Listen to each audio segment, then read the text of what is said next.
ঠিক আছে? এই যে ম্যাডাম, আমাকে আপনার পার্সোনাল লয়ার রেখে কি লাভ হলো? সেদিন যে বাড়িতে বড় বড় ডায়লগ দিলেন, আমাকে কেউ গায়ে হাত তুলতে পারবে না। কোথায় গেল সেসব ভাষণ? আপনি একটু শান্ত হন, আমি দেখছি। শ্যামবাবু, দোষটা মনে হচ্ছে কম হয়েছে। এই অফিসার! টনি, তুমি আমার ক্লায়েন্টকে কোন অপরাধে অ্যারেস্ট করেছো? ওই একটা মেয়েকে মার্ডার করেছে, সেই অপরাধ। এ কি বলছো? আমার ক্লায়েন্ট কোনো মার্ডার করেনি। ম্যাডাম, আমাদের কাছে প্রমাণ আছে। What nonsense! টনি, তুমি ওকে ছেড়ে দাও, নইলে আমাদের মধ্যে ঝামেলা হবে। তুমি কি চাও আমি হেরে যাই? আর তাছাড়া এটা প্রেস্টিজের ব্যাপার। আমি জানি তুমি আমাকে হারতে দেবে। সালমা, এখানে হার জিতের প্রশ্ন আসছে কেন? He is the murderer. একটা মেয়েকে খুন করেছে, একটা বাবা মায়ের কোল খালি করেছে, আর আমি আমার ডিউটি পালন করেছি, ব্যাস।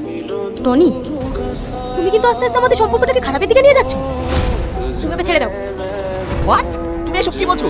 একটা ক্রিমিনালের জন্য আমাদের সম্পর্কে প্রশ্ন আসছে কেন? না, তুমি ভুল করছো। তুমি ঘুষ খেয়ে আমার ক্লায়েন্টকে অ্যারেস্ট করেছো। আমিও দেখছি তুমি কতক্ষণ আমার ক্লায়েন্টকে আটকে রাখতে পারো। এই যে ম্যাডাম, আপনি তো ভুলে যাচ্ছেন আপনি কার সঙ্গে। আমি ঘুষ খাই। আপনি যদি পারেন আপনি আপনার ক্লায়েন্টকে ছাড়িয়ে নিয়ে যান। আচ্ছা, তাহলে কাল কোর্টে দেখা হচ্ছে।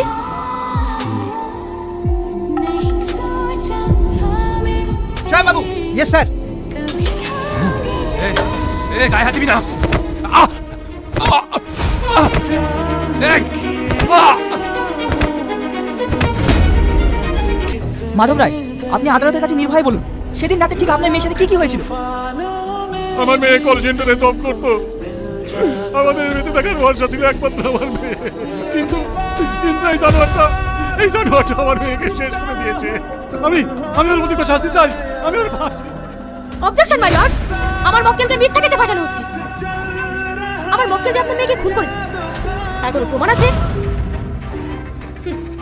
ইওর অনার, এনার মেয়ে ছিল একজন লম্পট দুশ্চরিত্র। তিনি টাকার বিনিময়ে দেহ বিক্রি করেছেন, আর সেই টাকায় বসে বসে খেত এই বাবা মা। ইওর অনার, আমার মক্কেল হচ্ছে একজন সমাজের সভ্যপদ প্রতিষ্ঠিত বিজনেসম্যান। এরা আমার মক্কেলকে ফাঁসিয়েছে যেন আমার মক্কেলের কাছে মোটা অঙ্কের টাকা নিয়ে বাকি জীবনটা আরো মাইসে কাটাতে পারে। অবজেকশন মাই লর্ড, আমার সাথীকে জোর করে জবানবন্দি করানো হচ্ছে। আমি চাই অন্তত একবার আমার সাথীর কাছ থেকে সত্য পয়েন্ট আদালতের কাছে পেশ করতে। Order order, objection proceed. আমার মেয়ে নোংরা ছিল না। আমার মেয়ে সৎ পথে ইনকাম করতো। আমরা কোনো পাপের টাকা খাই না। আমার নামে মিথ্যা নোংরা কলঙ্ক লাগানো হচ্ছে। আপনার মেয়েকে যে খুন করা হয়েছে তার কোনো প্রমাণ আছে আপনার কাছে? থাকলে আদালতে পেশ করুন।